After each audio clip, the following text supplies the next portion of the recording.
stop the music? Joe, can we pause the music? Alrighty, hey everybody. Can everybody hear me okay? Awesome. Thank you so much everybody for being here. If you are here for the Stop Cop City Dallas first of many town halls and community conversations, you're in the right place. Thanks for spending some of your time today on a Sunday with us. I know it's been a long month. It's been a long 4 months. It's been a long 6, 7, 8 months. It's been a long lifetime for those of us who are dealing with all the systems of oppression that are intersected with a new police training facility. So today, those of us who've already been banding together in coalition to organize against this new facility have put on this town hall. The main goal for today is for you all, community members, to know what we know, right? Those of us who have put in a bit of time into research and figuring things out, we're going to present what we know. But the main goal for today is to hear from you all, to create space for folks to ask questions, right? We won't know everything, but we'll answer to the best of our ability. And most importantly, we're going to write down what community members want to know. We're going to figure out how to get those answers. We're going to figure out how to make this process, which is one about community funding, city funding. It's one about community safety. It's one about community decision making, right? We're going to make sure going forward that that's what we're doing and that what this look like. So we're going to start with some community norms, also some introductions. Hi, my name is Jasmine. If you don't know me, I use they pronouns. I'm in the Black Alliance for Peace. I'm on staff for Code Pink, Feminists for Peace. And I am in community with a bunch of other lovely organizers here in the DFW area. I was born and raised in Memphis, M-Town, but Dallas has welcomed me for the last 3 years-ish. And I'm so grateful to be here. Hi, I'm Bayana Abdullah. I am lucky to be in community with all of you here. I'm a local school teacher and part of the Stop Cop City Coalition. Hi, everyone. I'm Tamara. My pronouns are she, they. I'm also with the Stop Cop City Dallas Coalition. They're not mics for y'all, sorry. It's for the video, sorry. But if anytime y'all need us to speak up, please remind us. Thanks. Could we lovingly ask our host to quiet down back there? Yeah, okay, cool. So we're gonna start off with some community norms, right? This is a community conversation. And first and foremost, we wanna respect each other. I'm gonna read the ones that we prepared, but we're also gonna open the room if anyone has any suggestions. So first and foremost, one mic, one voice, right? We want to actually hear each other and be able to have productive conversations. So please respect whoever is talking. These mics are unfortunately not for y'all, but this is going to be the mic of the night. If you don't have it, kindly, raise your hand or otherwise for a question. You should have received a note card when you walked in and a pencil. If you don't, raise your hand. Someone can get one to you. Write down your questions as they come up. Write down your thoughts, right? Reactions. We're going to ask a couple questions at some point. There's going to be obviously an open Q&A here in about 20 minutes or so. That's the main point of why we're here today. But please write down your questions as they come. And then when it's time for the Q&A, we will collect those cards and read them aloud. All right? Show respect for our speakers and participants, right? Same thing. We are here because if we're not already a community, we're hoping to become a community. These are your neighbors in this room. So respect is first and foremost. We want to encourage healthy debate and civil disagreement. We may be community, but we don't have to agree about all the same things. We might not all be even here for the same reason, right? You might not want a new cop facility for a totally different reason that I don't want one. And that's okay. And we need a lot of strategies to move forward, right? But we will disagree in a way that is civil and in a way that we still respect each other in this space. Unless you're a cop, sorry, F you. Disrespect will not be tolerated, right? Do as I say, not as I do. So again, we're not here to beat each other up, right? We're here to be in conversation. Let's organize and mobilize for peace and justice, right? At the end of the day, the reason we're all here is because we're invested. No matter how much capacity you have, you showed up today, that's a first step. But there's at least 5, 7, 8 organizations represented in this room. Come talk to us after. We'd love if you join us. And then finally, stay on topic, right? Today, we are here to talk about the new police training facility. That covers a lot of things, right? So there are a lot of topics within that. And we are going to have plenty of space to share, right? If folks have particular experiences with policing or that they would like to share, right? We're also going to make some space for that as well. But for the most part, we like to stay on topic. But again, You can have as many note cards as you want. If there are things that come up during this conversation that you would like to share, write them down, and we'll make sure that someone from our coalition gets back to you. Anybody else have any community norms or agreements they would like to offer up? Yes. So we do have interpretation in the back. So we're interpreters. If y'all notice that maybe you can't hear, then we're gonna ask y'all to do this. Like our speakers or anyone, just so that that means that they probably can't hear either. So if y'all could just help us mimic that so the person who's speaking can see. And then also if they're speaking too fast and doing this, slow them down. So if y'all wanna just do that real quick with me, just so we can get that memory going. So this is slow down and this is speak up. Awesome, thank you. I'm gonna need that one. I need y'all to hold me accountable. Thank you. Use I statements, like you can't speak for other people or for someone else. That's a great one. They said use I statements. Don't speak for someone else. So even if you're a part of a community and you have concerns that you think your community care about, you're still talking from an I, right? But you can also point to community experiences. Anybody else? Community norms you'd like to offer? No? All good? Eli has Oh, sorry. Assume good intent. So if someone says something maybe that's like a little off or not like the phrase that you expect, assume that they're trying to come from a place where they're trying to understand what's going on. Love that. I've heard an even better version. I'm gonna one you up there. It's assume good intent, but also take responsibility for outcomes, right? So assume good intent for anybody sharing up in this conversation. But if you do end up disrespecting someone or harming someone because you didn't know, right? You take accountability for what you said, but we're not gonna attack you, right? We are gonna take responsibility together, okay? Any final norm suggestions? Look at y'all, already on it. I love that. Oh, sorry. If someone in the audience says something and they don't have a mic yet, repeat it for the live. Yes, we'll repeat anything that's said. Thank you. If I forget, say, hey, can you say that again? Yeah? Okay. Nice. Alrighty, so we're gonna jump right into it. If anybody here before, read the flyer and it felt familiar because you heard Cop City, right? What are we talking about? What is Cop City, right? So the term Cop City, which you've probably heard a bit about in the last 2 or so years, was coined by organizers in Atlanta, Georgia, in response to the Atlanta Police Department's plan to turn 300 acres of forest into a tactical training compound featuring a mock city, right? Specifically so that officers can be trained in anti-riot, anti-protest, and urban police tactics. This is why it's specifically called Cop City, right? They're like, oh, so you want a fake little playground to run around in and practice crushing our dissent and our protest whenever it happens every couple years, right? If you have been to or seen protests in the last 4 to 5 to 10 to 20 years in the U.S., you've seen cops get increasingly militant, right? You've seen our rights increasingly eroded, right? And I know, the first response is, well, don't we want our cops to be better trained so that doesn't happen? And we are going to talk about that, right? That's a huge question, right? But realistically, statistically, historically, increased police training is not towards safer or kinder policing, right?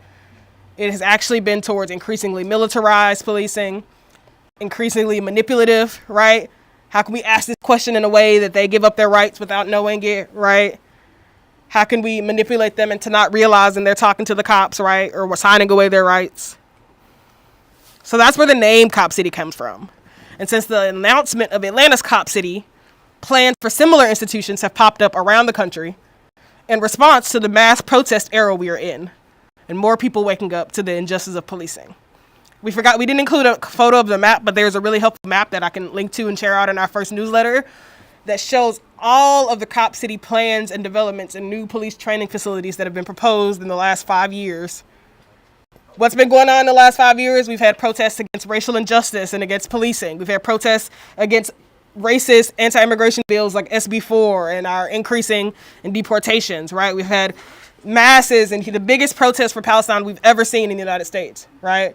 We've had people coming out in droves for the disability justice movement and against the blatant loss of millions and thousands of lives to COVID, right?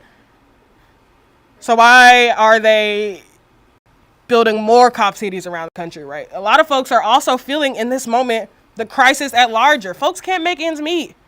Can't nobody pay their bills. Nobody's job's paying enough, right? All these things matter. Why? Everybody's been asking this question lately. I see it on Twitter at least once a week. What's going to happen? Where are we going? How are they just going to let us like all get to the edge? You know why? Because they're building new prisons to hold us in.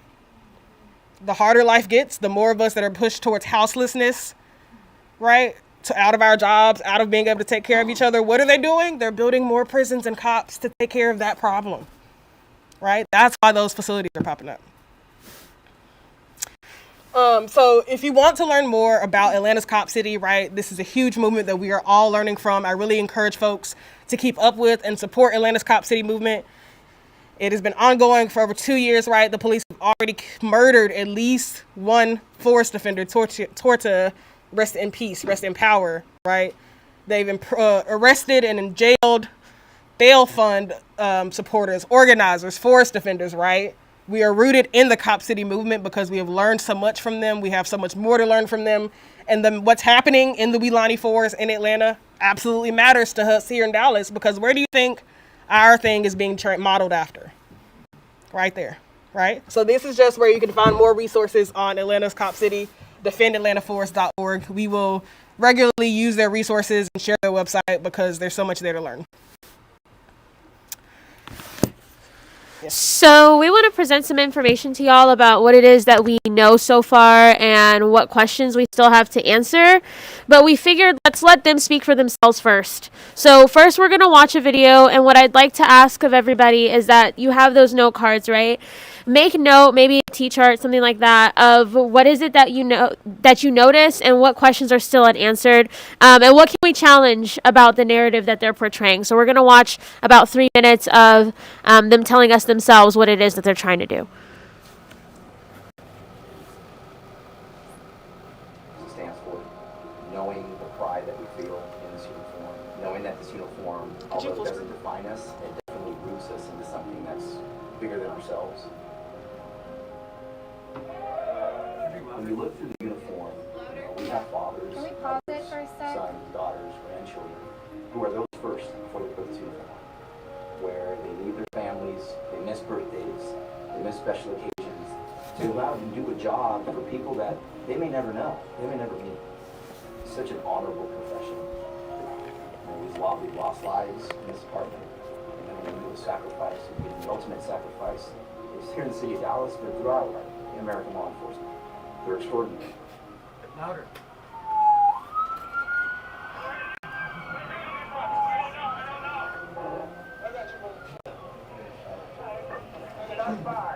Being an officer encompasses a great deal of risk every day, and not your typical risk. Everyone sees TV and thinks we're in the line of fire every day. We are, but we're not. It could be the small things. Dangers go without saying. 11 officers were shot, 5 of them were killed. Police say this city right now, George, is just grieving. Unfortunately, our jobs put us at risk, and we understand that. We accept that risk because overall, we know for our society and for our communities, we have to be there. Training, making us more alert, making us more aware, making us more cognizant of what's happening, helps us to mitigate these risks.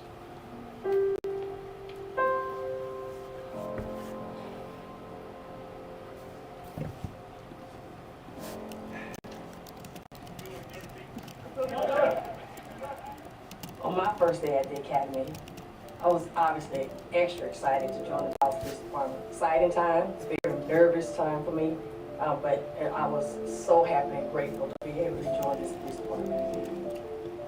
There's not much difference in this building than it was back when I joined 28 years ago. It is exactly the same. And we can stand a bit of improvement. So you see the young people are bringing Max into the big room now just because we have maybe 2 or 3 classes that are trying to do physical fitness training or defensive tactics training. But since we don't have a lot of room to do PT, we work with what we have. The best case scenario, that's all we can do is work with what we have. We don't have enough bathroom stalls. We don't have enough shower stalls to cover our needs. The weight room facility at maximum could probably hold about a good 10, maybe 15 individuals in there, but you have an academy of about 300. We have greatly outgrown this building several years ago, and so if we're trying to do quality training, this building has to reflect that.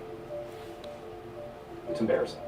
This department is so storied, our men and women deserve better. That's not representative of who we are. That's certainly not the first thing we want a new recruit to come see.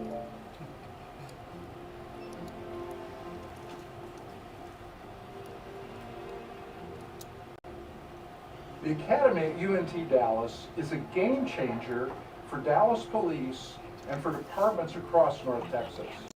This state-of-the-art facility will promote the convergence of ideas, research, policy, training, 360-degree learning, and do so on one of the most beautiful campuses in Texas. I believe this top-tier structure will attract the best and brightest recruits. Perhaps most importantly, it will build the strongest and smartest police department in America. We are proud of this unique partnership between UNT Dallas and Dallas Police, creating the largest police department with an officer training facility on a 4-year university campus. Currently, we have top-of-the-line instructors, we have great recruits, we have great officers, and we need an academy that has the resources, the equipment to be able to put all this together, which we know will result in better community trust, better officers, and a safer city. Our city is a wonderful place, and we are one of the safest big cities in the country. Our goal is to be the safest big city. The way we achieve that and maintain that is by having the best trained police force in the country, and a police academy of this caliber, which is what we all want. Our residents will benefit from it, our businesses will benefit from it, and our visitors to the city will benefit from it, so it's essential. But I wanted to be a police officer because I wanted to take the bad guy off the street. I wanted to protect people. I wanted people to have a chance to live happily. I wanted kids to walk to school safely. I wanted parents to come home from work safely. And that's what every member of this department wants to be as well.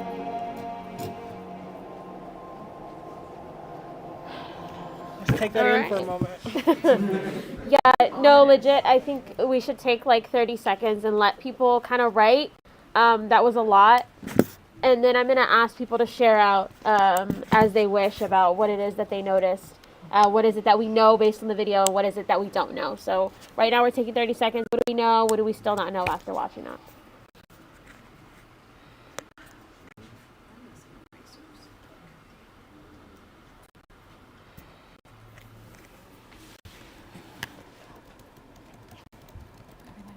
Not yet. 1 second. Oh, Shelby first, yeah. Huh? I have the first person when you're ready. Alrighty, you want to start us off?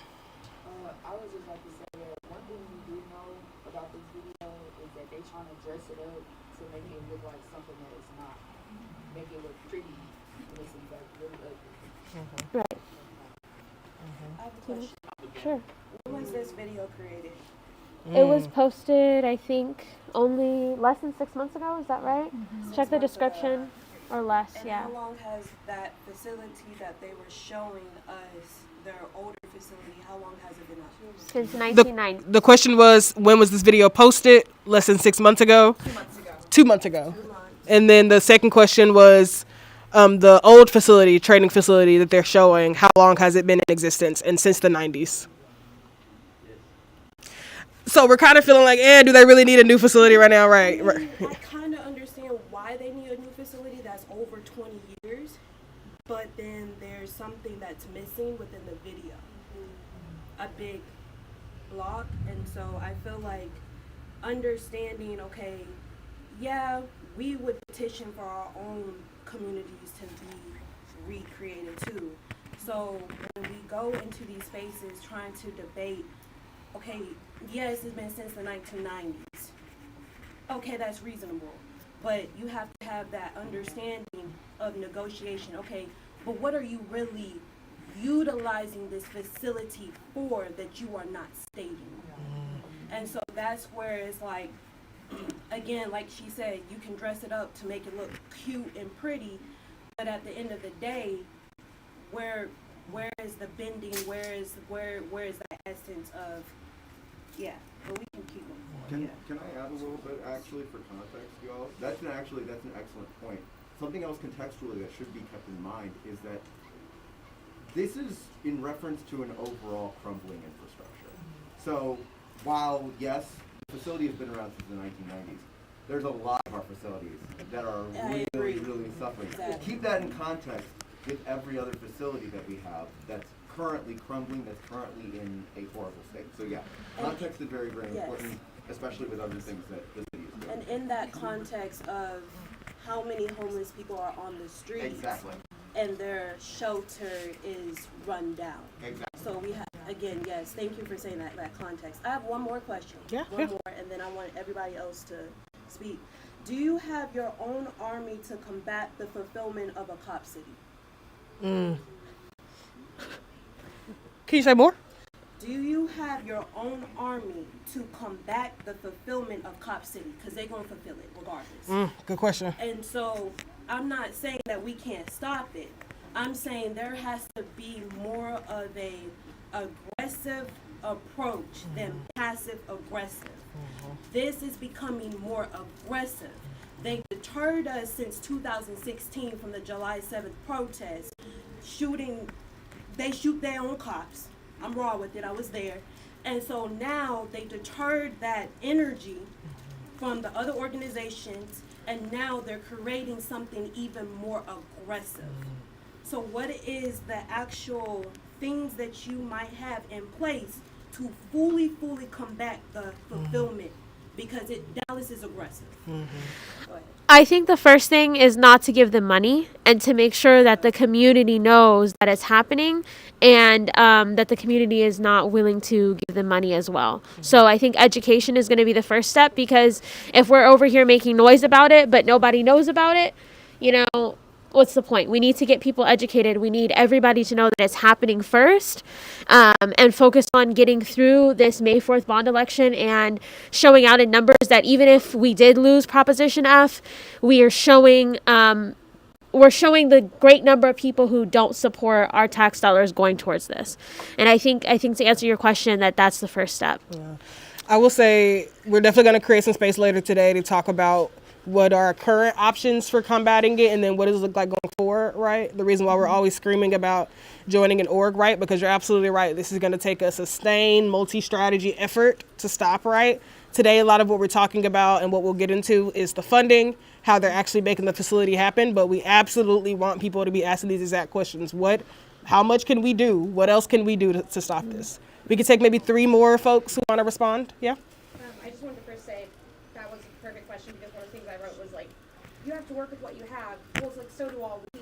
So like, you're going to ask for, millions and millions of dollars to build a new building. Revamp the one you've got. Add a lot over there. You don't need, it feels unnecessary. But an actual question I had was, I don't know if we have this information or if we can get it, but they kept harping on community in this video.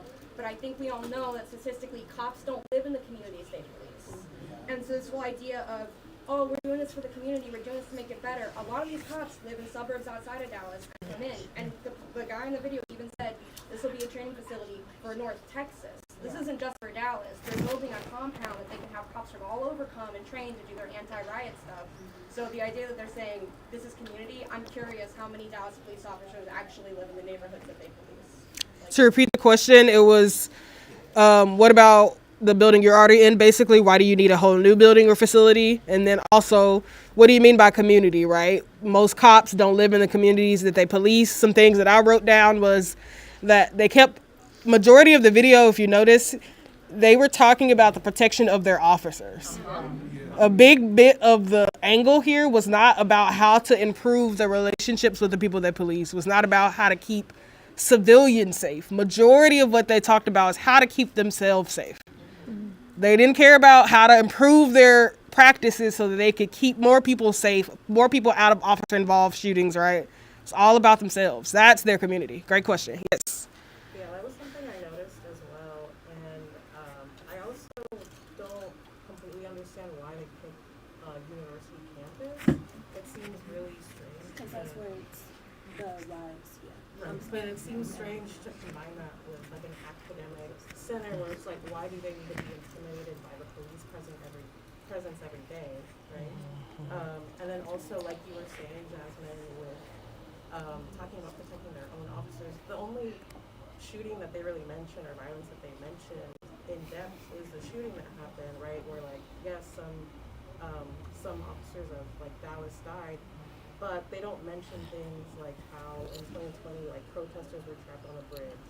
They don't mention like earlier this week or last week, like there was a shooting at Wilmer Hutchins High School. Even though they have metal detectors, like there was still a student who was injured, even though they had those precautions in place. So it's like, what are you really doing to make people feel safer?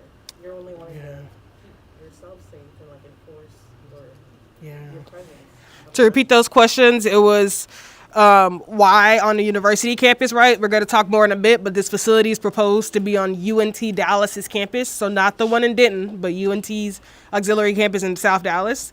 And then two, you said kind of framing it, they only talked about officer-involved shootings. Again, what is their actual focus? The people they're supposed to be policing, protecting, whatever, or themselves? We're going to take one more. You had some? Yeah, I can actually. It's not an actual mic, sorry.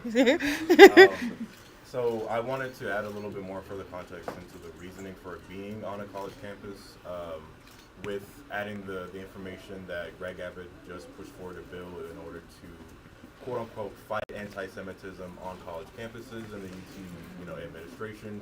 We all know what that means. We all know that it's designed to directly come down on pro-Palestine protesters. And I think it's absolutely no coincidence that Cop City is being pushed onto a UT Dallas campus. So I just wanted to let people know, like, you're wondering, like, okay, why is this on a college campus specifically? I think it's fairly apparent that they are intending to have as much of a greater police presence on campus in order to not just police the communities, but also that will include, of course, the student bodies on these campuses. Yeah. The college campuses is where the rebellion starts. Absolutely. Absolutely. We love everybody's questions so far. We encourage you to write them down and keep them because we want to get through the presentation, but we will have plenty of time to keep talking.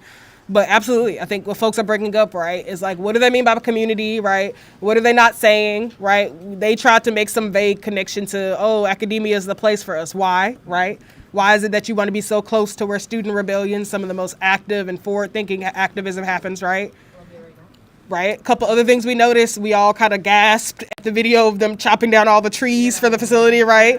Why does it always come with environmental destruction, right? Dallas is huge and full of heat islands. Y'all were here last summer, over 100 degrees every single day for 2 months straight, right? What happens when you have a city full of concrete and parking lots and these useless buildings, right? Creates even worse heat conditions. You know what areas are degrees cooler and safer? The bougie places with trees all over the road, right? Lots of big lawns, right? It reduces heat for everybody. But they want to cut down a bunch of trees and put a facility, right? We also noticed one of the big things for me, a couple folks in the room are part of the Garland 23, right? 23 folks who were arrested and shuffled between 2 jails recently. The mattresses, they were shuffling around because what a shame that they have to work out like that, right? Let's look at the conditions of the Lou Sterrett County Jail, right? The conditions of the jail that they send people to, miles worse than the conditions they claim that they are subject to, right? But they're not asking for millions of dollars to improve the facility that they stuff people in. Instead, they want funding to improve their facility, right? Sorry, we're going to come back to questions in a little bit, but I want folks to keep those things in mind. So to continue on with what we know, they didn't mention the cost in the video. They were just too busy with their sad music. It's going to cost approximately $140 to $150 million. And of those $150 million, they're asking the city of Dallas taxpayers to cover $50 million of that. Despite, by the way, proposing that this is a regional training facility, right? Like, it's not just Dallas PD, like you guys mentioned earlier. Like, this is going to be all the regional police, but they're asking the city of Dallas residents to pay that $50. It does not include urban village training facilities yet, but it aims to increase recruitment and retention of officers. So to talk about what we don't know, which I think is really, really attached to what we do know, is that even though we know that it doesn't include urban village training facilities yet, there's some vague mention of some of the things it does include. One of them that I noticed and that they do reference in the video is they're saying our cops after being in this training facility are going to be the smartest, right? Well,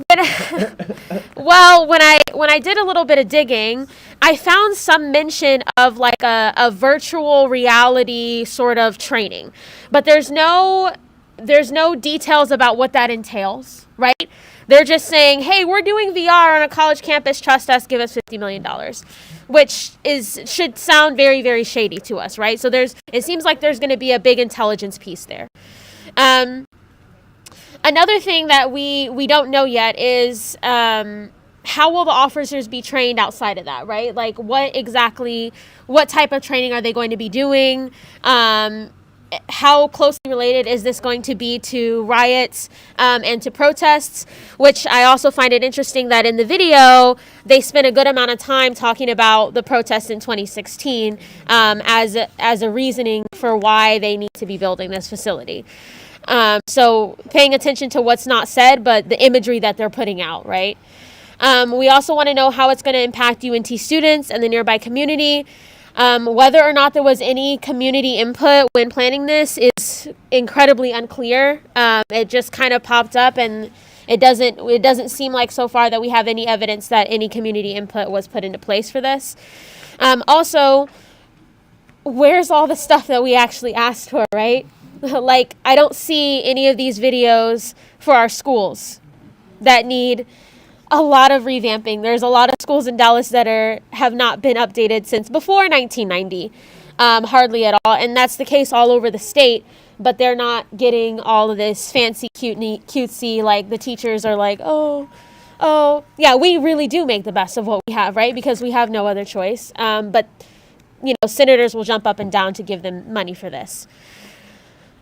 Speaking of senators, we know that there's a lot of state senators that are involved in funding this and involved in getting money for this. We know that at least $20 million is coming from the state and another $10 from the Community Foundation of Texas, which is funded by the Caruth Foundation. And if all of that sounds super vague, it's because it is. And we're still unsure, and we're still in the research process to figure out what is the Caruth Foundation and what other types of things do they fund. So that's what we know about payment so far. And then $50 million is in that proposed bond package, which they're making a lot of effort based on this video and based on this Together for Dallas campaign. I don't know if you guys have seen the yard signs, but there are yard signs all over the city that are like blue and yellow, and they've got like the city of Dallas skyline, and it says like, yes, Together for Dallas, and they're trying to get us to vote yes on all of the propositions, and they're putting in this police facility as part of a package that's going to improve parks and transportation and this, that, and the third, right? So they want us to just accept it all without looking too much into it. If the bond gets passed, we are expecting ground to be broken this year and for the facility to be finished by 2027, which is not very far away. Private donations, it's looking to cover the rest, and they need to raise at least $60 to $70 million to start construction. There's actually a press conference that's on YouTube. It's posted by... It starts with an A media of some kind, and it's where they introduce the project. And you'll see City of Dallas council members in that video. You'll see state senators in that video, and all their information is out there. Like, they're really not doing that much to hide it. They're hiding what they're going to do with the facility once it's built, but they're not hiding their support for this facility or the fact that they're trying to accrue monetary donations to make it happen. So I encourage you guys all to watch that press conference and look at the notes in the description, because they just lay it out who all is involved, and it seems like it's a lot of people from the city of Dallas.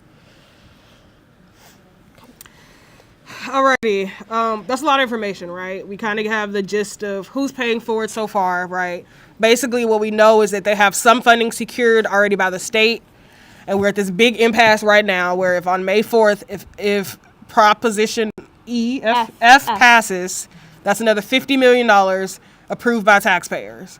Again, I just got an email this morning from the Dallas Museum of Art telling us to say yes to their Proposition E, right? They got some funding in a package, right? Like we said, there's a small parks package and in the Prop F package, right? But if you look to, for example, our federal government, they have a really big habit of this, of putting a funding package together that has some like wild pieces with it, right? The one that just was approved yesterday, $27 billion for Israel, $13 billion for Taiwan, $12 billion for Ukraine, right? Coupled with a bunch of other like random things, right? This is a very intentional tactic of putting these funds together so that it's really hard for us to both understand what we're voting on, to mobilize people to vote and to care on this random-ish small election, right? And to separate those funding pieces. So a big part of why we're doing this campaign, why we're sure most of you care, why this matters, is because our tax dollars should support our communities, right? The first thing most people notice in this video is they are talking about it like the police are just the most oppressed population in the city of Dallas, as if they have never been downtown where our houseless neighbors are lined up, right? As if they have not talked to any of our local teachers and the conditions that our students are forced to learn in, as if they haven't been into the Dallas County Jail and seen the conditions that incarcerated folks are facing, as if they don't know that Dallas, as many other places, are in a mental health crisis, as if our students are not suffering from curriculum changes, pushback, anti-trans legislation, as if people are not being prosecuted right now for seeking abortions while living in the state of Texas, right? Every single person in this room can think of something else that you'd rather 50 million of your tax dollars go to, or at least to have the ability to choose, right, if it even makes it to the ballot. The fact that we're basically running behind them, trying to get no on the ballot, because otherwise, by default, they practically get the money, right? That's enraging. Housing, healthcare, infrastructure. If you've ever had to change a tire because a city of Dallas pothole effed up your tire, you should be really upset right now, right? Jobs training, community recreation, right? And what a lot of us really care about, while we recognize that cops suck, right, we also care about our communities. We know that it's not as easy as overnight the cops disappear and the problems disappear, right? We know that's not true. But you know what we would much rather fund? Actual violence prevention programs. Actual jobs, healthcare, funding, food for everyone, right?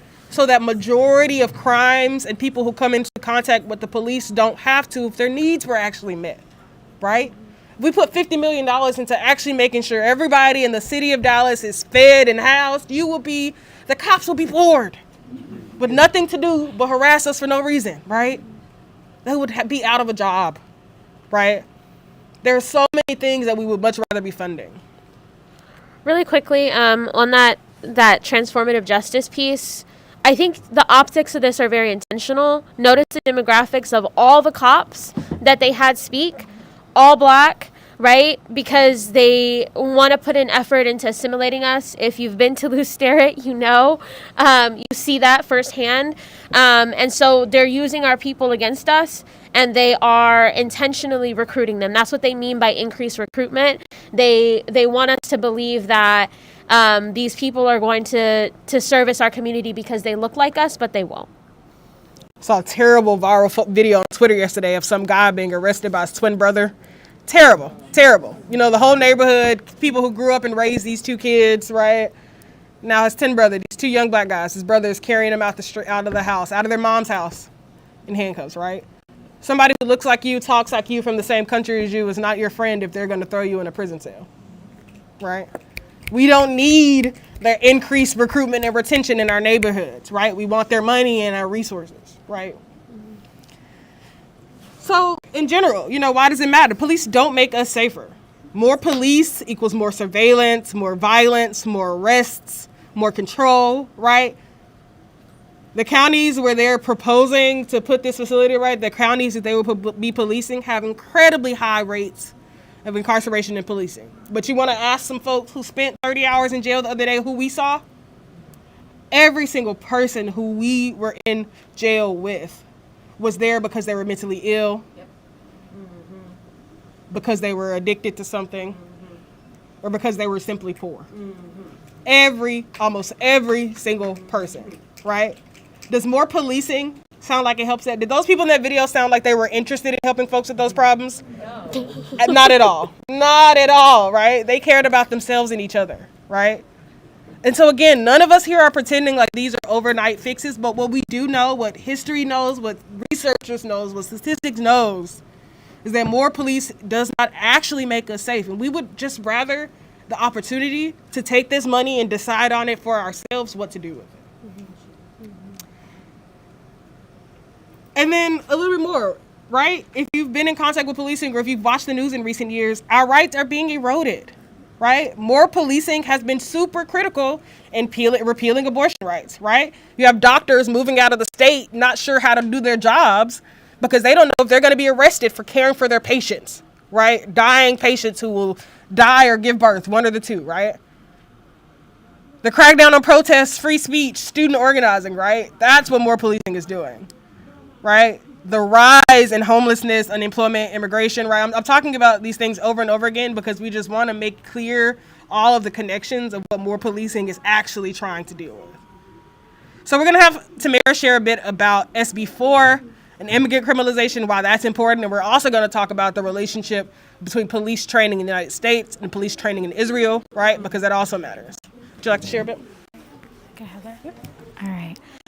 I think it's important to understand that all of our struggles are interconnected. And why I wanted, can y'all hear me? A little bit louder. Okay, louder? Yeah. Okay. So I think it's important to understand that all of our struggles are interconnected. And why we should talk about SB4 and why this also is intersectional to Cop City.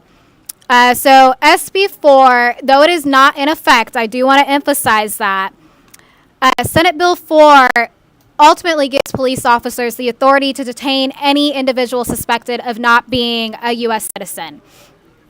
And police and local law enforcement agencies can charge individuals with illegal entry, which is punishable up to 6 months in jail, or illegal entry, or illegal re-entry. My apologies for that. And an individual who has been detained or who has been denied entry to the U.S. or previously deported can face up to 10 to 20 years in prison. And this bill specifically puts our undocumented community members at serious risk of racial profiling, over-policing, deportation, and criminalization. And why I want to note this is because UNT Dallas campus does have a good concentration of undocumented students. Dallas itself does, and so does North Texas as a whole. This police training facility isn't just for DPD. It's supposed to be a regional facility too, to also train with other law enforcement agencies. Criminalization and policing matters to everybody, right? And so for folks who aren't familiar and who are maybe a bit new to kind of understanding why there is so much hubbub against policing in recent years, right? It's not recent, right? For as long as police have existed and evolved from earlier versions of slave patrols and immigration patrols, it has always had opposition, right? Because people have always recognized that the way policing operates, it operates along lines of racism, sexism, classism, right? The purpose of prisons and policing is not, for the most part, the Supreme Court has determined the police's job is not to protect or serve people, right? It is Supreme Court determined. Their job is to disappear people so that the social problems of our society are not visible, right? It's the sign saying not to give houseless people money, to report houseless people for being in tents because tents are inhumane. Wow, who knew that that was inhumane, right? Maybe give them a home, right?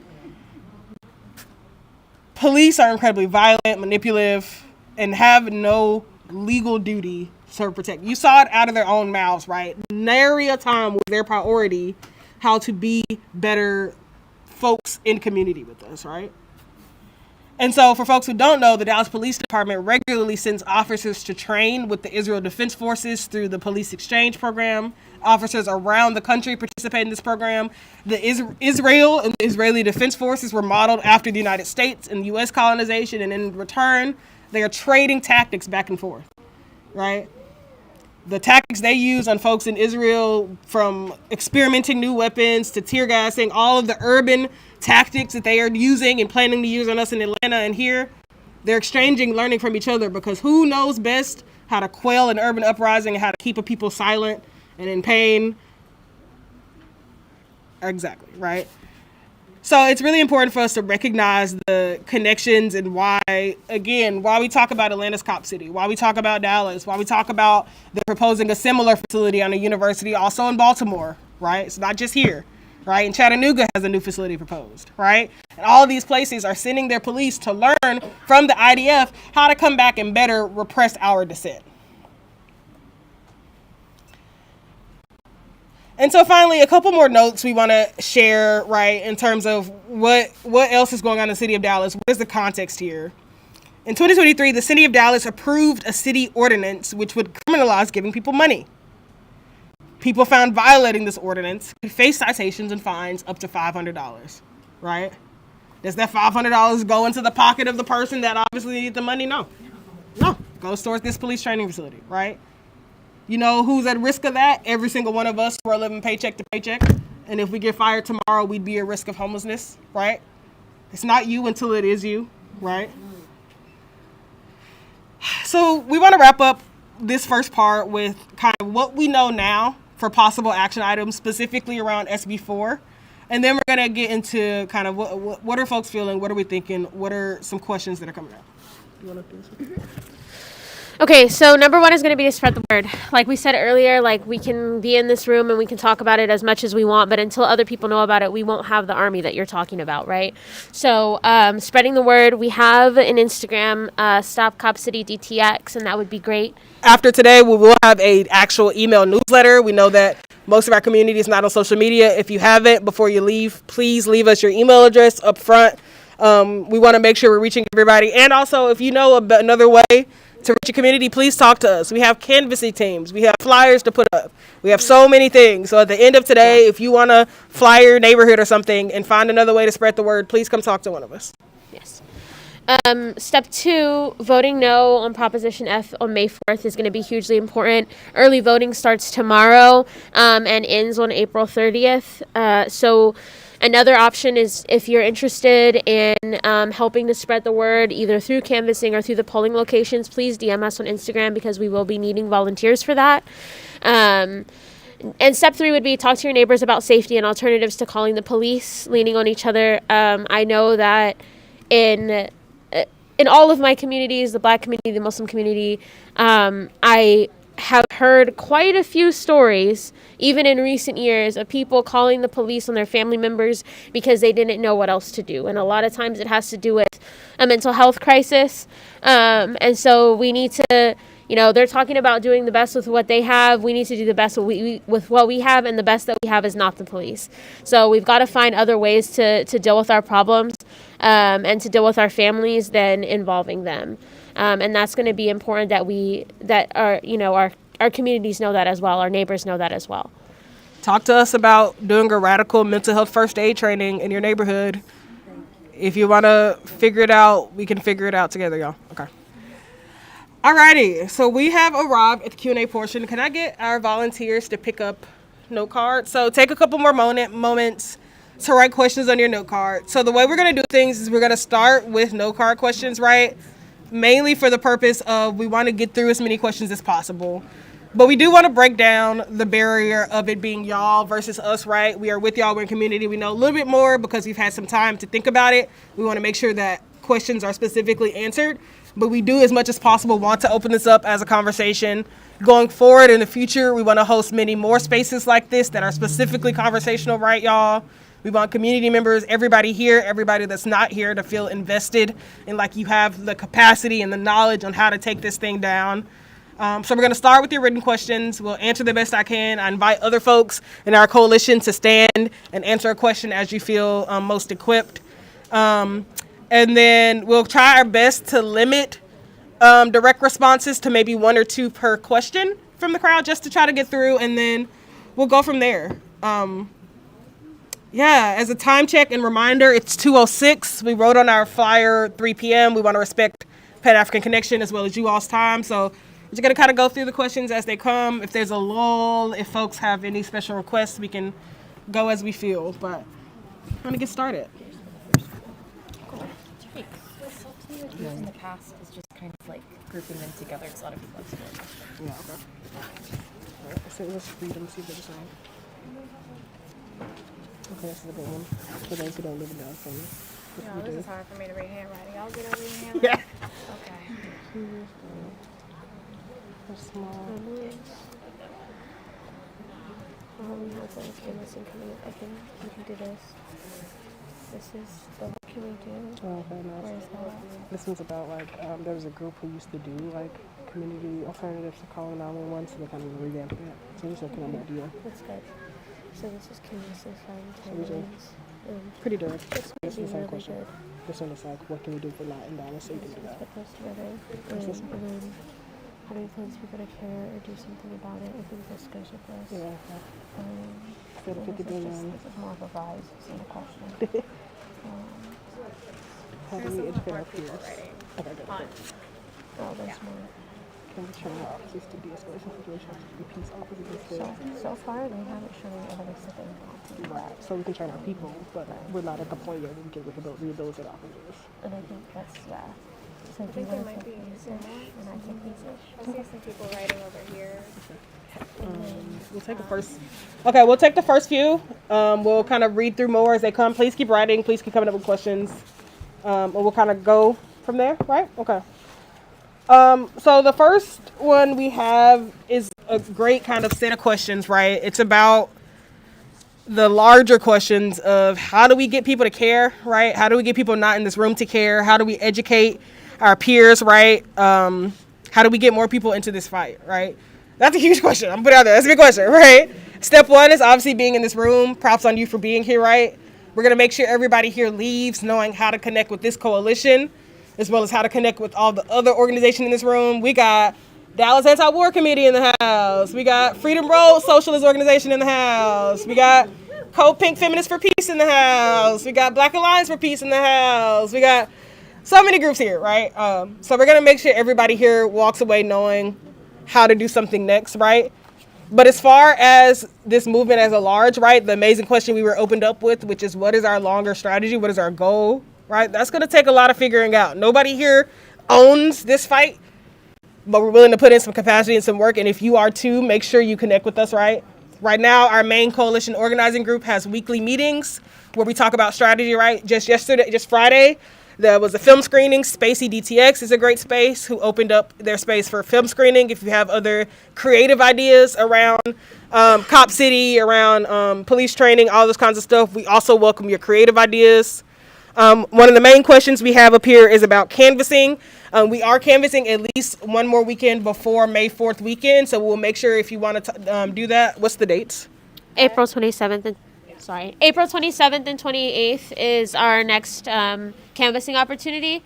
So come out, to help us canvass. It's several hours that we run between. So if you come at 11 and you can't stay till 3, that's okay. We just want to get as many doors knocked on as possible. And like I said, even if not everybody whose door we knock on, and who usually agree with us, by the way, even if not everybody is super committed towards voting, which we hope that they are, there's a lot to be said about the power of spreading the word and the power of showing up to people's doors. And honestly, a lot of times people are just on their porches and they might not even be on the list. And I've found so much success in just talking to everybody that I see walking their dog and stuff. And it works really well. It's very effective. So if you would like to support us with those efforts, please check out the Instagram. We meet at Glendale Park and it'll be April 27th and 28th this upcoming weekend. We haven't decided on the location yet. My bad. Sorry. This is also one of those things where we want more and more folks to take ownership. If you could find enough people in your neighborhood willing to canvass your neighbors, come to me. I'll give you a quick training on how to canvass safely, how to find out what you need to do, try to help you find some more volunteers, right? So we want to encourage folks to take your own initiative as well.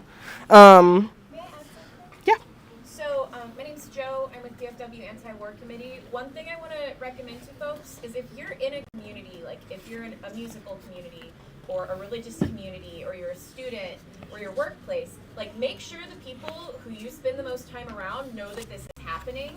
It's going to be more impactful coming from you because you're in community with those people. So just be mindful of if you're in a space with people, make sure those people know this is happening. Mm-hmm. Any other thoughts specifically on getting involved? Yeah. I would say, honestly, the thing is, how do you get people to care? How do you get people involved? Is to ignite their fire. Mm-hmm. You have to relate to them on a very prominent issue that's happening in their life, which means you have to awaken your intuitive powers to connect. Mm-hmm. Meaning, if someone is in a daze for almost their whole life, and then something finally comes up and it shocks them, and you know about it, find a way to ignite their fire within.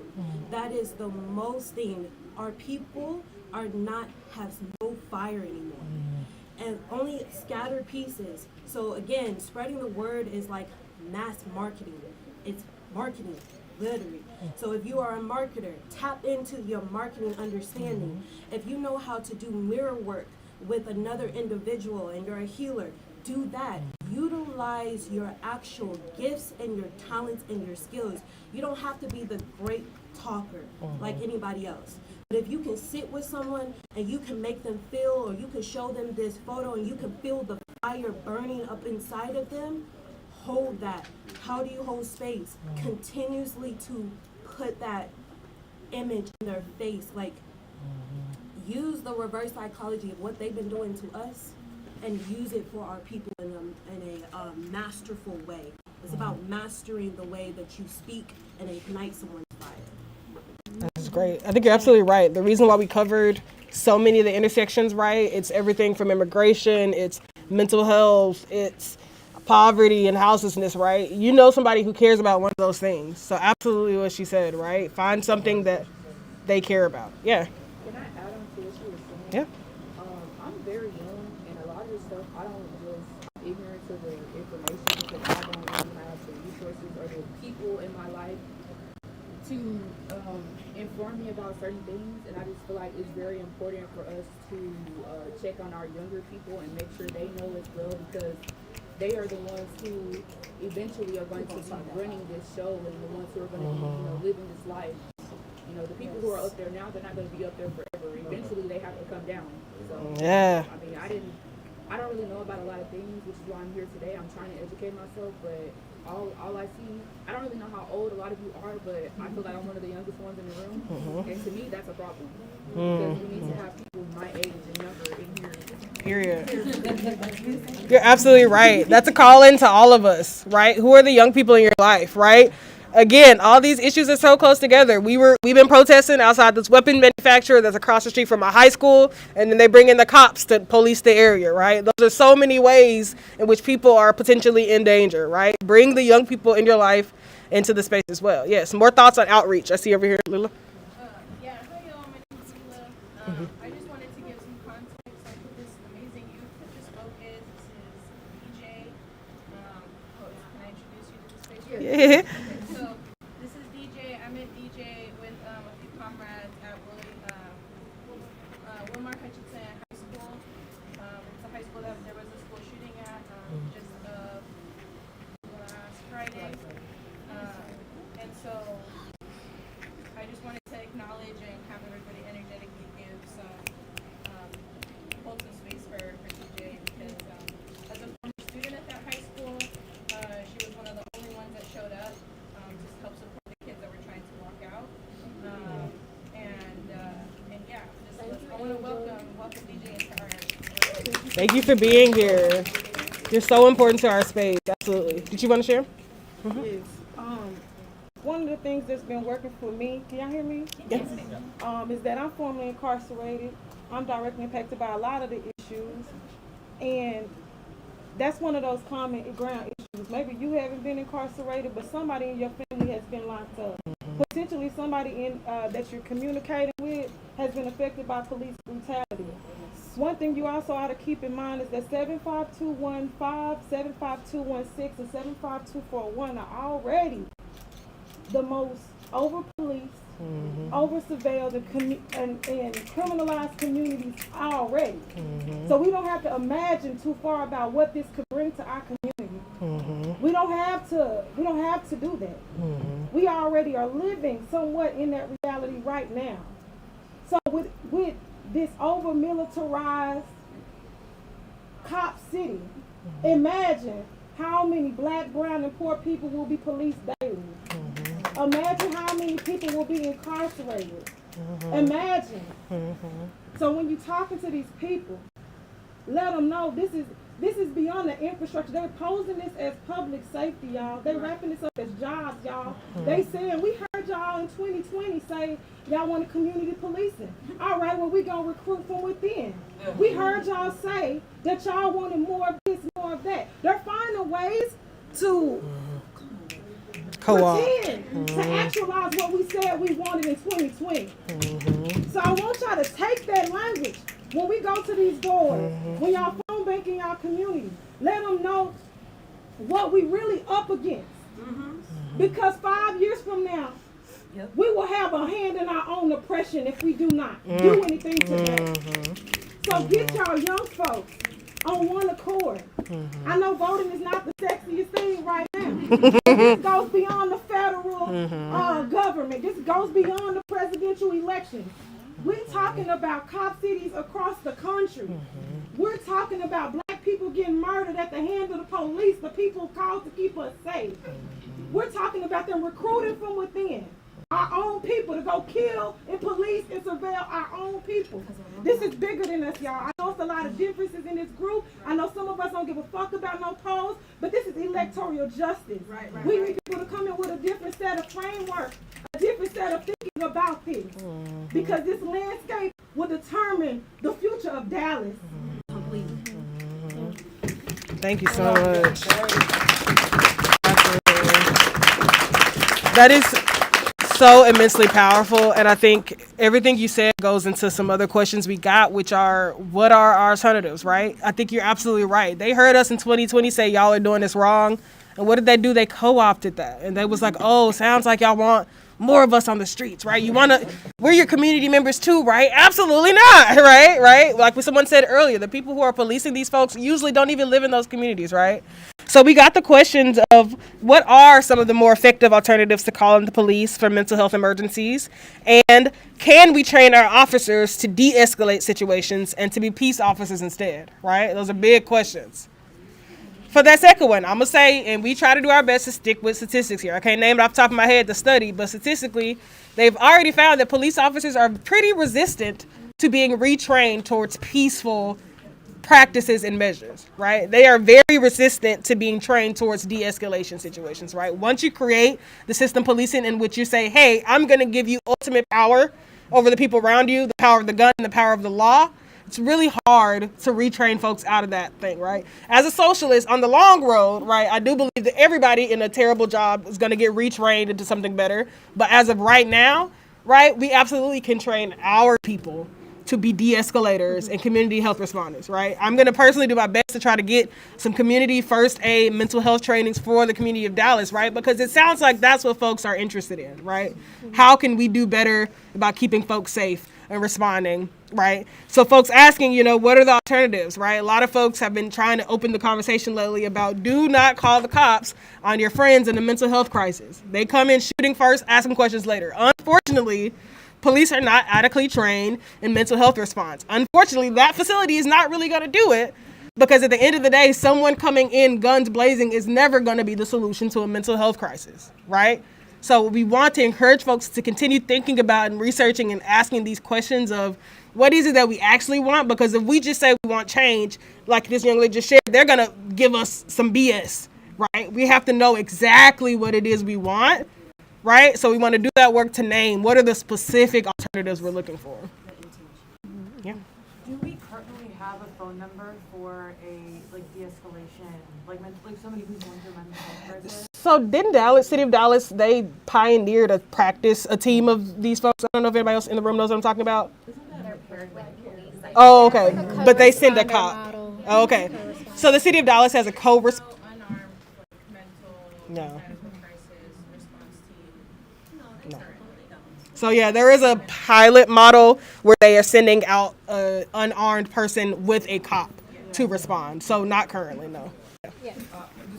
Before the conversation goes, I just want to add on to a couple of things. And what you showed with the video is using their words against them. And the person before Renee Hall, he was quoted, the chief was quoted, before Renee. Chief Brown, he was quoted as saying that the police can't do everything, they need more help, those types of things. I was in a meeting a couple years ago with Chief Garcia, and I had asked him a question, and he had said, and I have recorded it saying, is that, the areas in which that there's, low education and they're poor and there's all these different issues, those are where the violent crimes are going to be coming from. So I think when you take those two things together, you're using their words. The chiefs themselves of Dallas are saying that they're not the answer. And we do some sort of campaign to promote that. I think that would be an effective message for I also have another thing. We'll come to you. I just want to get to the person that had their hand raised. Yeah. Two things I just wanted to kind of draw together there. Number one, they mentioned in the video, and there's that question of, can we teach cops to de-escalate? You have to remember, you can look up the training that these cops are getting. They teach them that every person they pull over is going to possibly kill them. They teach them to have their finger on the trigger. They teach them to be afraid of us. They call themselves wolves and they call us sheep. They say that they're looking for dogs in the community to protect the sheep. They are taught to be afraid of every single traffic stop they make. So if this police training community is coming to our community, I guarantee you they're going to be teaching them that stuff here. And then the other thing I want to mention with the mental health thing, I looked up the stats for police stops in 2020 and 2021, and a majority of people who are taken in by the police are people who are having a mental health episode. That is the people that they are grabbing. So it's really important. We'll take these last two and then go to the next question on the card. Yeah. I just touching on the point that was made earlier about how there's no community response kind of task force. There are cities who kind of advertise that they have it, and there's been situations where I've called it just to ask about it, and no one answers. Literally, I've called several times. There's no one there. But they've done so much advertising because they know that's what people want. It's the propaganda is pretty funny actually, because it's very similar music, it's very similar tones as the video that we watched, but it's kind of mental health professionals in a van that goes to calls instead of police, and they say, but if it gets bad, we call police too, and so it's not the same, but I just wanted So what I'm hearing is that the community needs to take back their health, and that is, it's been a war on drugs. It's been a mental health issue since early on. It's not just in the 2000s. So the solution is, I knew for myself when I was protesting back in 2016, I was looking at every single organization, all the protests, I said, there's a healing problem. So the thing is, it's not, we're fighting against officers, we're fighting against demons, we're fighting against a demonic entity that continues to separate people through mental instability. So with that, the community must take it back in their hands. It is my responsibility to heal thyself. It needs to be a heal thyself movement. Instead of continuously to put each other against each other, instead of seeing each other as humans, we see each other as what she said. And so you can't combat a team of people that is literally institutionalized for years. I mean, we know where the police officers was created from, KKK. That's a mental health problem. And so the only way to combat is to have a massive movement dealing with healing, which has happened, but it has to be deeper now. And I feel like that's the only way, because it's healing. Yeah. I love that. I think that's a really fair point. Do you have any more questions? I mean, just to speak to that real quick, I think that that's something that we have to have a lot of self-accountability for as a community, as people of consciousness, is that, what are our relationships like with the people around us, right? Because there's a lot of people that would be alive today if their family hadn't called the cops on them yesterday. I'm just being real, right? So just kind of having those conversations with your community members and doing that internal healing and making sure that your relationships are good, I think really goes a long way for us as organizers, but also as community members. One of the questions that we got is, what have we learned from the Atlanta Stop Cop City movement? And I think just going back to all the things Jasmine just said a couple minutes ago, that's what we've learned, is that if we tell them that we want this or that we want that or that there's this alternative or that there's that they don't care. We've learned that if you sit in the forest and say that you're not going to leave because they're not going to raise the forest, they will shoot you. That's what we learned from Tortuguita's story, right? Is that they don't care. So I think we're kind of past the point of, oh, hey, why don't you just use the money to like reform the police instead? No, they're telling us right here in this video what they're going to use the money for. And the things that they're saying they're going to use the money for aren't good. And then the things that they're not saying that they're going to use the money for, we can assume also aren't good, right? But speaking of that research, somebody also asked, how can we find a list of everything that is being grouped with Cop City on legislation? We are launching a newsletter from our coalition, and I think that this is an interesting piece that maybe we could start including in there, and I'm going to make note of that here in just a minute, is just including hey, these are some recent updates. We're really involved in the coalition in doing research, not only about the city of Dallas's involvement in this, but also how it relates to trends that we're seeing nationwide, and also researching evidence for or against the claims that the police are making, right? Because we want to be educated in our arguments against this. So we need to see, this recruitment that they're talking about, what are the actual trends nationwide and what are the trends in the city of Dallas? And so we're doing some of that. Yes, ma'am. I just wanted to add with Prop F specifically, it also I think includes money for repairs for fire stations. Council member Chad West did a video promoting why people should vote on that. He failed to mention Cop City or this training facility whatsoever. He focused on the fire station in Oak Cliff right behind him that needs repairs. So we need to be able to be aware of that and say there are alternatives to fixing those basic things within these crumbling facilities. We do not need this Cop City to be part of this. Yeah, someone did ask up here if the city has looked into renovating their current facility instead of building a new one. They haven't been transparent. So someone asked that question, why don't they just make do with what they have? Again, we don't know. All we know is they are just going forward with a proposal for a whole new facility. So that's a great one. Oh, sorry. Yeah, back there. I just wanted to add that on top of the bond money that the cops are asking for, I'll start again.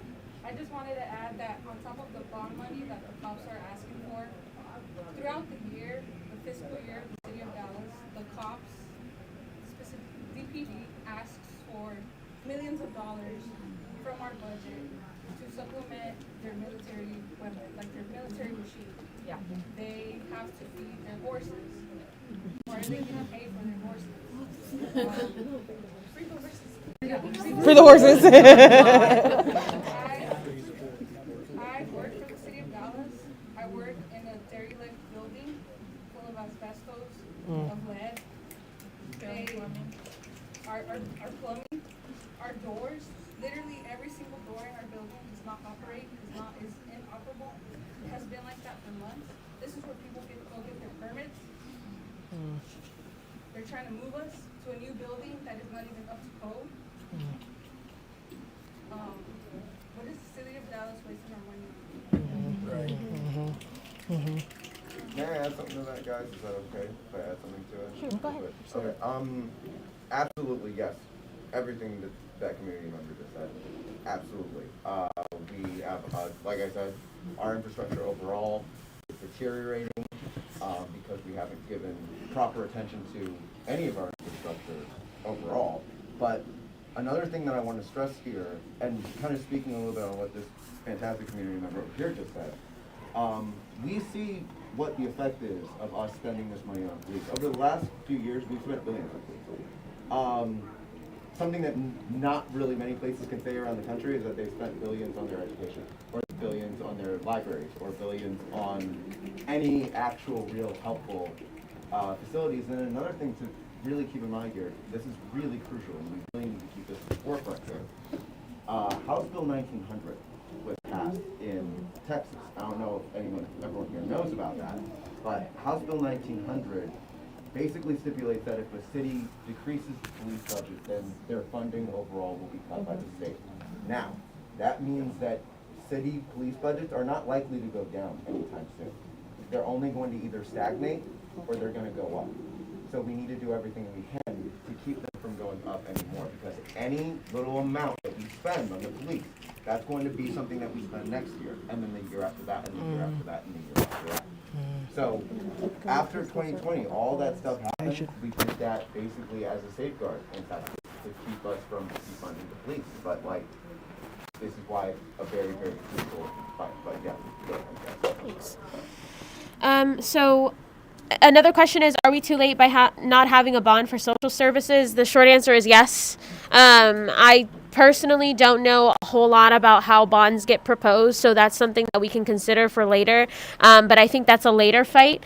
Right now, they're also asking, how do bond votes usually go? We know that no more than 70,000 people usually vote in local elections for Dallas County. So just like you said, like, yeah, voting is not sexy right now, especially when we're talking about like federal voting, but that's not what this is. This is very, very, very different from that. This is our money directly funding the police. And our money has a direct say in the neighborhood around us. And so I think it's really important that we are mobilizing people to do that. And I really would like to see people help us at the polling locations. We may be doing a little bit of that at early voting, but also on May 4th on Election Day. And so if you're interested in volunteering for that, please go to the Instagram and sign up coming here soon in the next few days, because I think that it would make a really big difference to have people there to let people know what their money is actually being asked to go toward while they're there at the polling locations. Volunteering with that would look like coming to a meeting sometime next week, maybe Wednesday or Thursday. You could attend virtually, and then you would either have to pick up or be dropped off flyers in order to help us flyer at the polling locations. But I think that could be a huge benefit for anybody who's looking to directly help with this. Real quick, Eli? A very small thing. We talked about like mobilization, how to get people to care.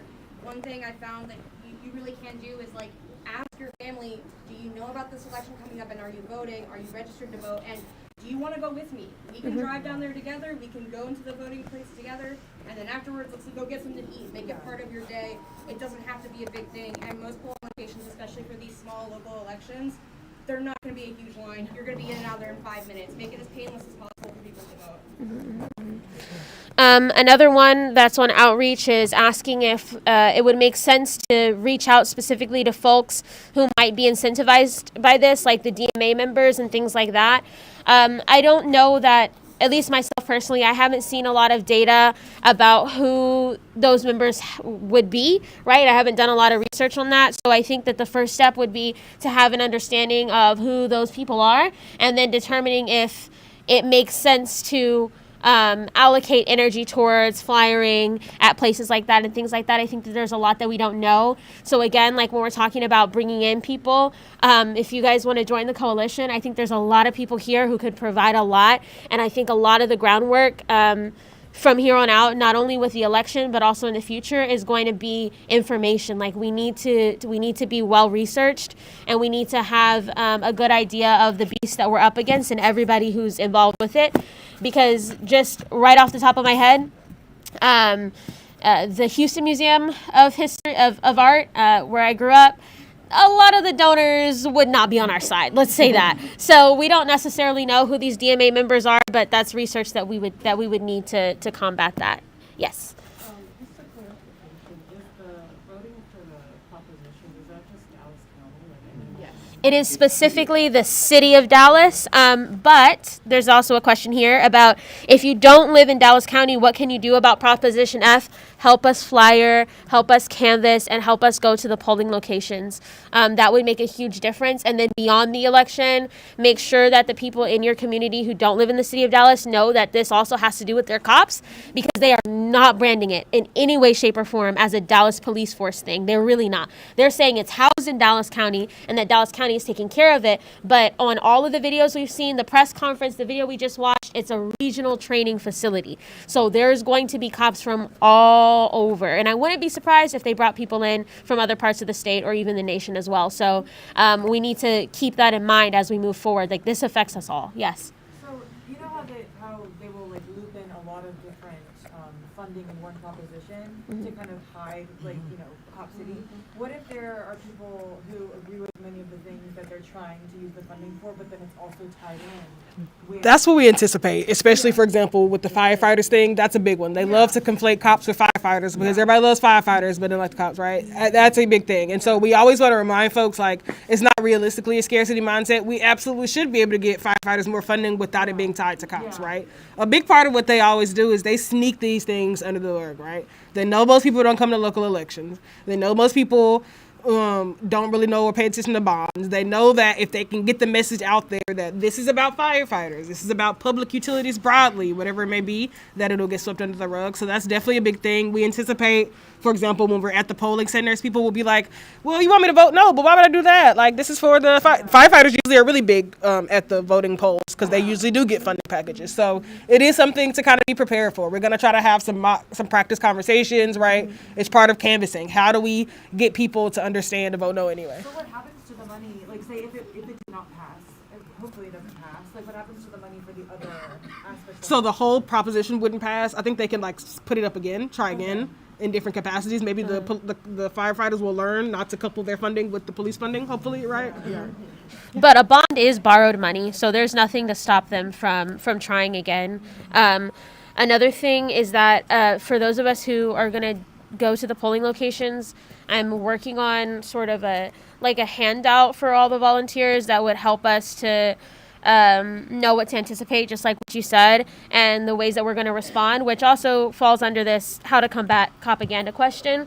I think that spending time, being well researched, and also having our talking points together is really important. So if you are getting ideas as we go through this process, feel free to DM them so that we can take a look at that, and that can be part of our training for our volunteers as well.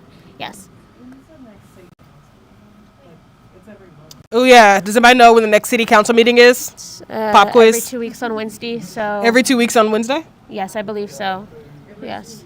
On Wednesday. Yes. At least it's signed up for public comment. Yeah. Agenda meetings are the ones where you can comment. Right. Not work meetings. Because we are really close to election, it might be worth trying to organize, like getting people to sign up for comment. Because I know in Atlanta, there was more That's a than big once thing. where they passed city council and like almost every single person debating was on Cop City. Yet it still happened, but I think it's worth us doing that and like pushing people to sign up. Yeah, we got a great tactic suggestion, packing city council to make sure that our voices are heard. If nothing else, that's another population of folks. Whoever does watch city council meetings, they'll hear us and know what's going on. Yeah. I saw this hand back here first. I know that Sorry. these problems that we're facing won't be like changed overnight. So let's just say that this Cop City does happen. What do we do then?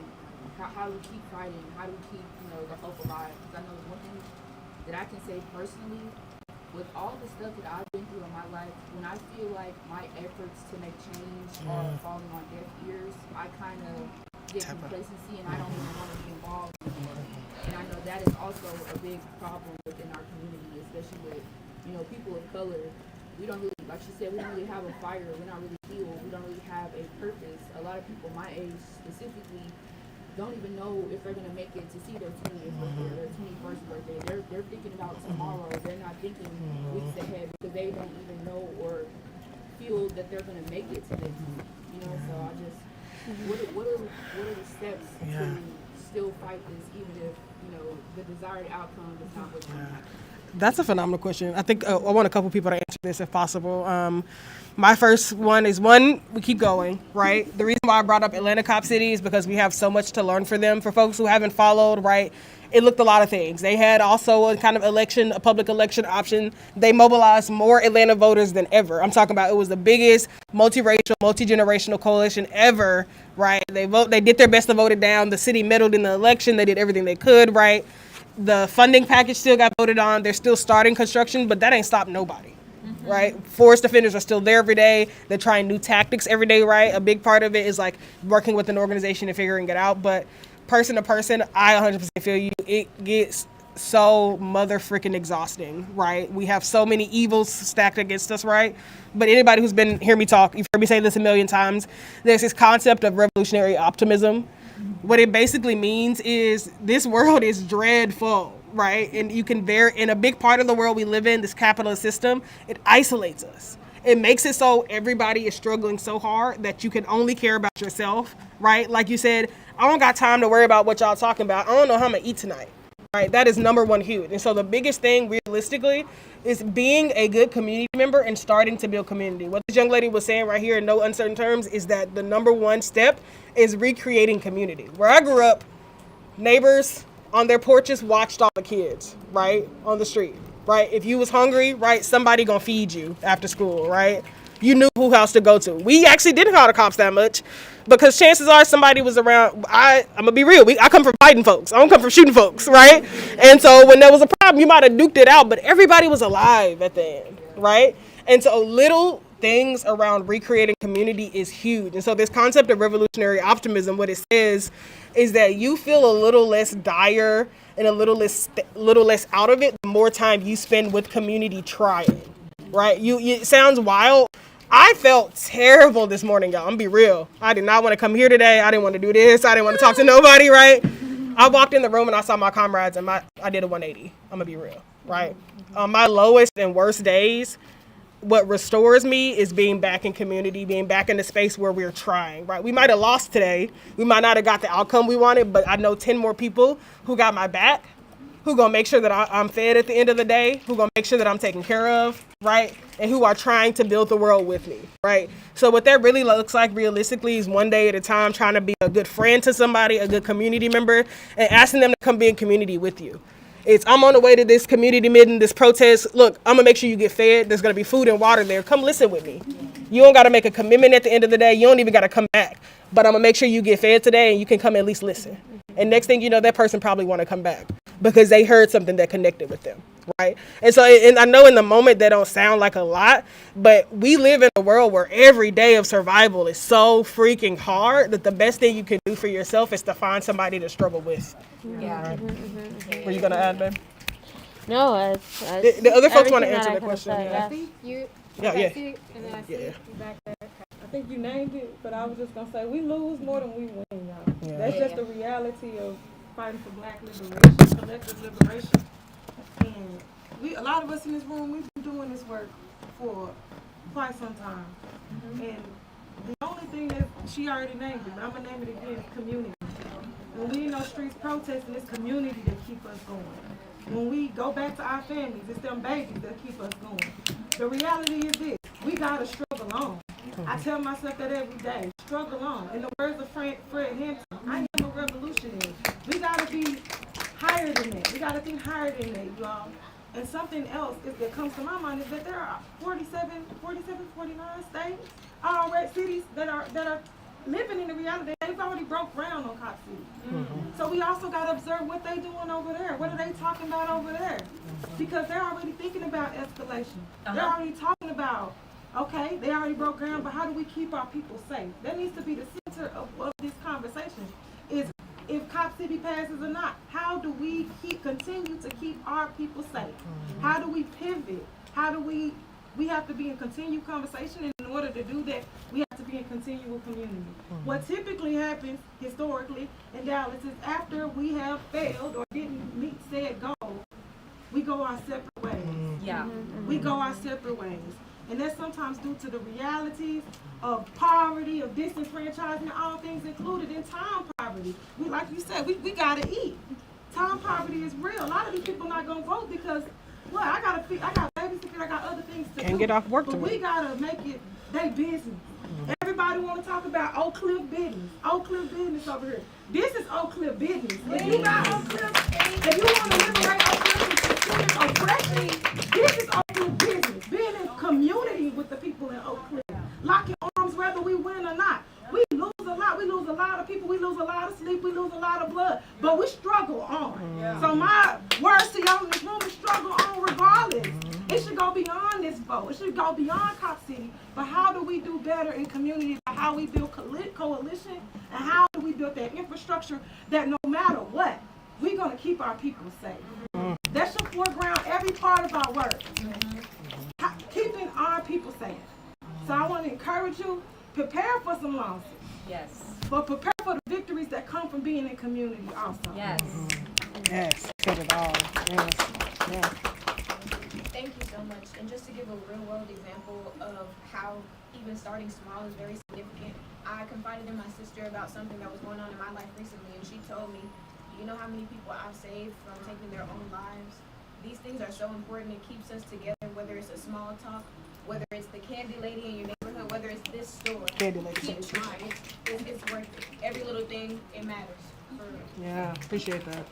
Yeah, Lou. I'm gonna offer like a tangible way to plug in when you're feeling really low. I just want to acknowledge that we have some folks. Sometimes mutual aid can be a tricky thing. Sometimes people get really tunnel vision with mutual aid and don't necessarily plug into like this type of community broader strategizing.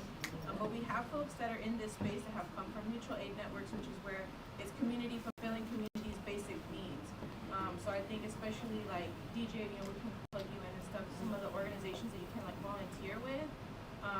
When it's like, yeah, maybe we're taking an L on the big stage, but in the community, there's somewhere you can go to plug in to just see that change on a micro scale level, you know, and it can be really recharging. I mean, echoing what people have said here, like on your most depressed, down, on the ground days, showing up to something with community and hearing and being reaffirmed that your struggle is not individual, right? That there are other people locked in that struggle with you too. And really, really just like what you need to just make it to the next day. And that making it day by day is really real. Like we talked about people trying to make ends meet. You know, there's that. I just want to say one more thing. I feel like this is like one of the most important things. I know I keep saying this about like, you know, people, younger people, but like I literally just graduated high school not even a year ago. So I was just like, you know, living in it. I'm new to the adult world. There's a lot of stuff I don't know, but I do know what I just finished living through is not going to be the end. And I feel like everyone, if you have like children or if you have younger siblings or any of the young, it's very important to keep an eye on them and make sure that they are educated and make sure that they know what's going on, even if you feel like they won't understand. Because I know that was a lot of times the problem with me. People would shelter me from things that they thought sheltering me would protect me more than letting me know what was going on. And that has led me down a lot of like, you know, wrong paths in my life. Had I just known straight up what was going on, I would have made better decisions. And I feel like when you're young, what you do matters, period. If you graduate high school, that matters. If you go to prom, that matters. Like, small stuff like that matters when you're in school and you have to keep looking over your shoulder, wondering if your school's going to get shot up, wondering if, you know, if you're even going to learn the curriculum that they're teaching, or am I just trying to be here to pass? You know, different things like that. Students and children and the young matter. Like, people will be trying to sweep us under the carpet, like we don't matter. What we say don't matter. I know I'm not very, like, that articulate with what I'm trying to say, but You getting it. a lot of the times it's just because we don't know things, because people try to shelter us and keep us in, but I'm tired of being sheltered, honestly. I want to know what's going on so I can do that change. I hope you know they plotting on you over here. They're like, yeah, she coming with us. Yeah. See what you think you're not articulate, but you just touched so many people in this room right now, right? So many people needed that reminder to take seriously the young people in their life. I needed that reminder, right? You got to take your younger people seriously. I know exactly what you mean. We love to think that we're protecting our young people, but then at the same breath, we were like, well, they're gonna inherit the planet. They are the future, right? It's on them next, right? Take seriously that your young people are also your community members. And there has not been a social movement, a successful social movement, without a strong student body. Right. Period. Organizers. That's the organizer speaking back there. Come on now. Come on now. Affirm you. You're an organizer. Your voice matters. Like I said, I've been voiceless. I've been hopeless. I've been back there, and so I relate to young people in a very specific way. Don't feel hopeless. Use that. Use that. There's so many young people who would love to hear from you right now. You just came out of high school. You relate to them a lot more than some of us, right? They will love to hear what you're saying from you, right? Yeah. We want to make sure you're using that voice. And that's a win too, because anytime we see young folks signing up here at that makes us feel a lot better, because some of us getting old. It's so right. I love this energy, y'all. This is exactly what we wanted today, right? We wanted to break the ice, make something that feels so big and scary and confusing feel a little bit more manageable, right? And it sounds like everybody in this room already know, regardless of what happens on May 4th, we're still going with this fight, right? Yes. Right? Okay. We're going to wrap up with a couple more questions on our cards. If other folks have any final thoughts, we'll make some room, and then we'll close up. Yeah. I'm 82 years old. Woo! But I want to tell you, y'all, I'm so full, I don't know what to do. It's so good to see you. We get so much negative stuff on that TV and in those, all that stuff, all this technology that you're getting. You're almost getting too much negative stuff. Yes. It's just good to see this positive. It's good to know that from where I came from is still some more of it here. Thank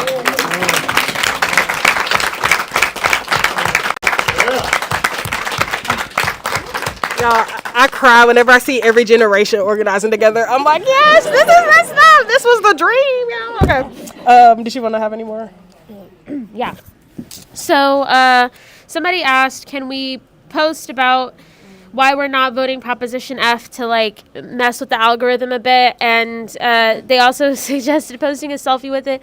I think that depends on the level of comfortability, right? We're all in different places. So if you are comfortable with posting about why you're not going to vote yes on Proposition F, I think that's awesome. Yeah, I think that's cool if that's something that you want to do. Absolutely. Tag us at Stop Cop City DTX. Mm-hmm. I see that somebody shared that there used to be a feminist working group who had a small group who did exactly what we've been talking about, the rapid response to alternatives to 911s. In 2020, I feel like a lot of cities around the country with their mutual aid projects that were coming up, a lot of people were figuring out how can we be a collective and take care of our neighborhood and make sure that everybody in our neighborhood has the number of somebody they can call to get fed at the end of the day, to get a little water for their family, or to just have somebody to talk to, as an alternative. So I feel like one of the big things I'm seeing in this room today is that everybody here has enough energy, potential, and ideas to start the road towards a really safer Dallas for everybody, right? I want to keep that energy going. Sorry, yeah, you want to share? Yeah, just about the cost of the bond, and I think there's some misconception and myth about it, and correct me if I'm wrong about it, but basically when these bonds, they say, oh, it's not going to cost Dallas taxpayers any money, right?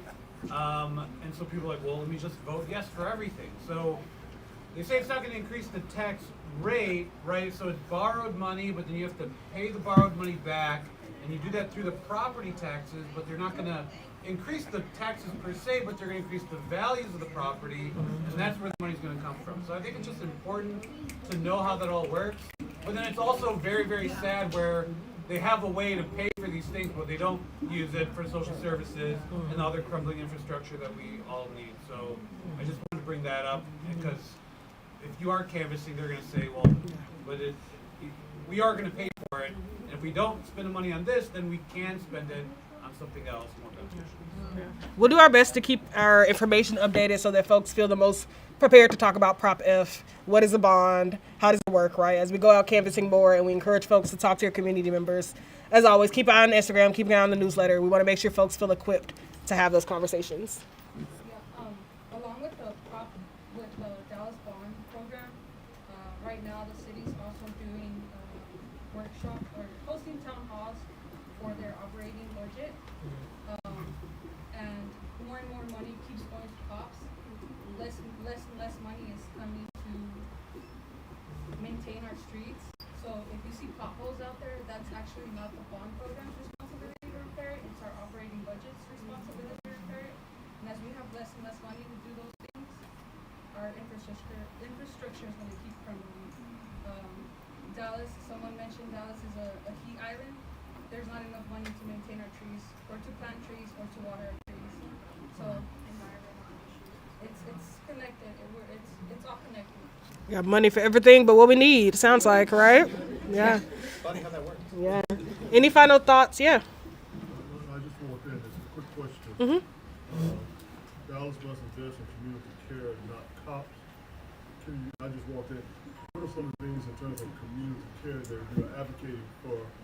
And the second question, I'm old school, 6-year-old. You heard that old Y'all, this is Dallas legend, y'all. Ernest McMillan. Y'all know that, man. I'm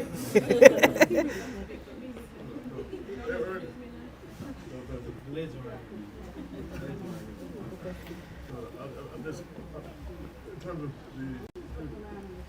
there was a case that not vest cops. I worked with police in the 80s. Is it to not give money to the police department or to redirect money so that it goes through? Because if we don't have a police department, then the city's in chaos.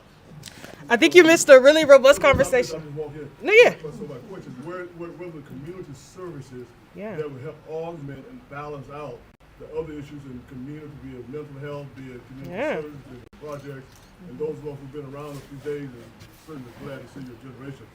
What are we talking about now? Yeah, that's a great question. I think that's a lot of what folks are talking about now is, right, what are the things that we'd rather be investing this money in? I think, I want to be honest, a lot of times folks get caught in the question of what are the other options because it seems like a gotcha, right? If you can't answer my question right now with other options, that means we must not have them. We got to give the money to the cops.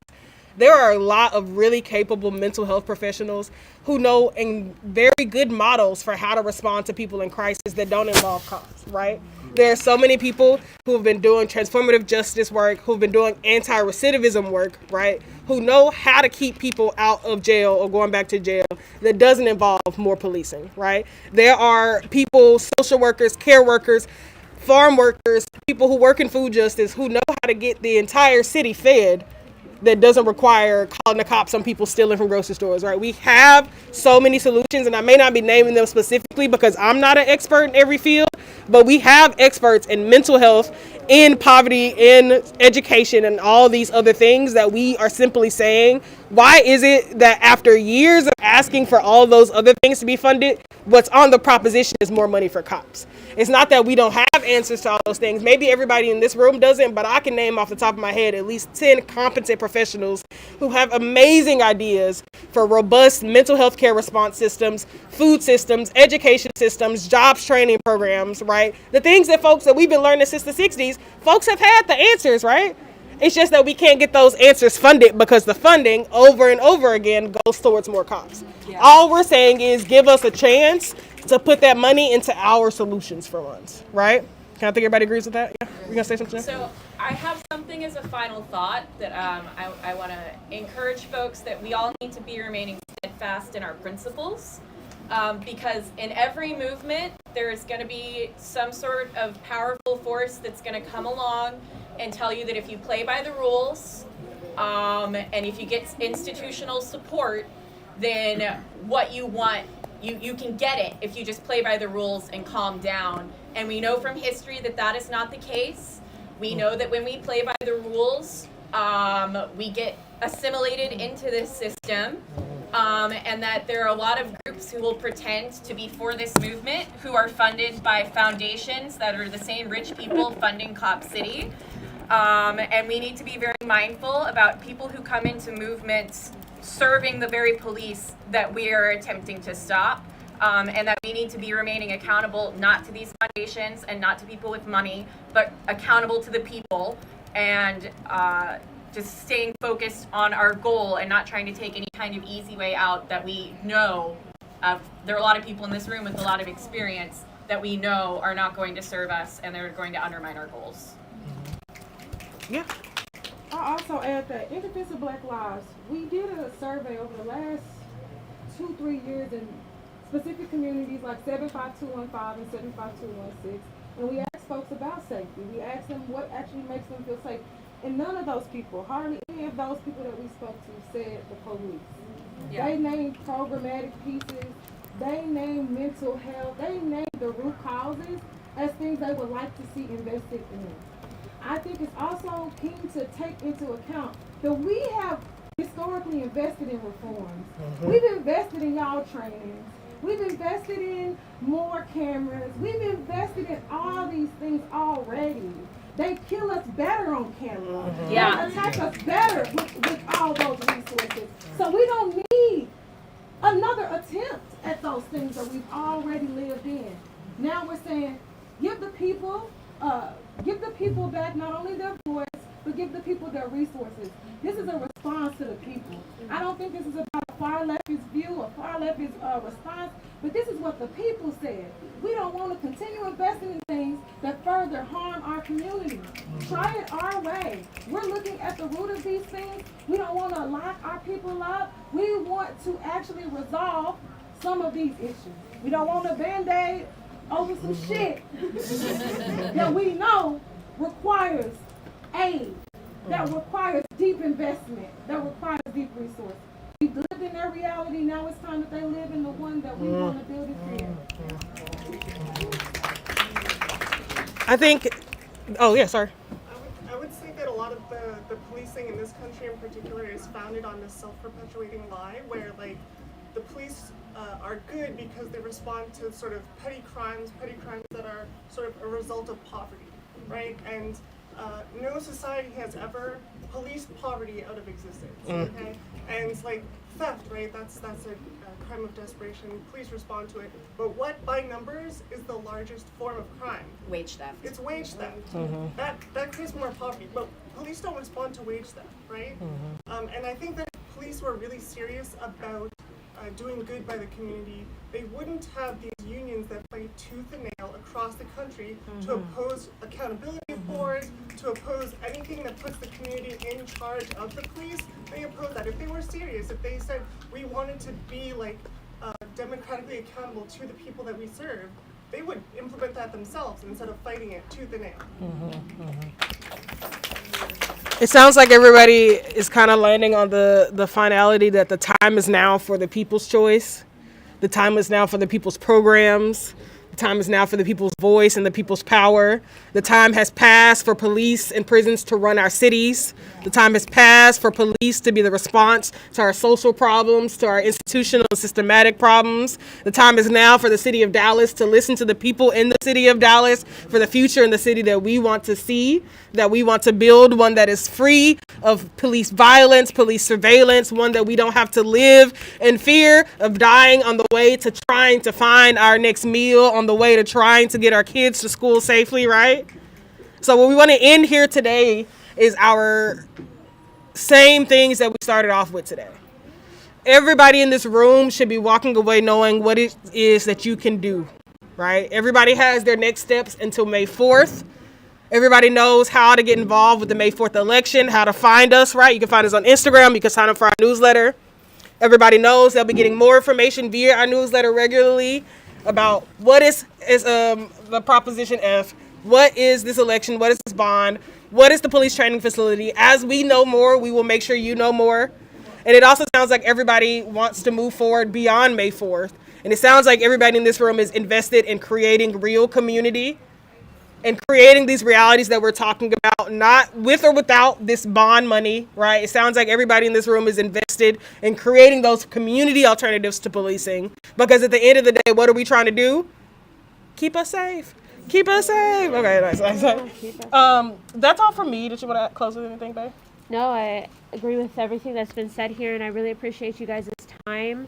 I think, again, just to reiterate that, standing by our principles, you guys had the discipline to come here, and I respect that, and I admire that so much, and I just ask that we continue that as we move into our next steps. Thank you so much. If anybody else has their cards and want to submit these, please drop them off on the front table. We'll encourage folks to stick around, chat with each other, chat with us. We're available for questions. Oh yeah, as always, biggest shout out to Pan African Connection for having us.